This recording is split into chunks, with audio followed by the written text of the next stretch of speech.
काश्यपान्वय संजातं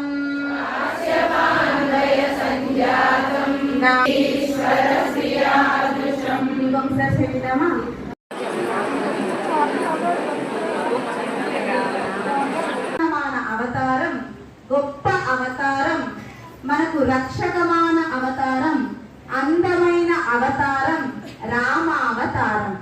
రామ అంటే మాటలతో కానివ్వండి, సౌందర్యంతో కానివ్వండి, దయతో కానివ్వండి, పితృవాక్య పరిపాలనతో కానివ్వండి, అనేక కళ్యాణ గుణాలు వాడు కనుక రమింప చేసేవాడట. వాల్మీకి రామాయణంలో తిరువల్లికేణిలో వెంకట కృష్ణుడు అన్నమాట. అక్కడ వెంకటేశ్వర స్వామి కన్ననేమిటి అంటే అక్కడ దంపతులు ప్రార్థించారన్నమాట. ఏమని? మాకు గోవిందుడిగా సేవ సాయించవా కృష్ణ అని ప్రార్థించారు. రక్షితా జీవలోకస్య ధన్యో ధనుర్వేదే చ నిస్థితః సర్వశాస్త్రార్థ తత్వజ్ఞః శ్రీమాన్ ప్రతిపాదయతి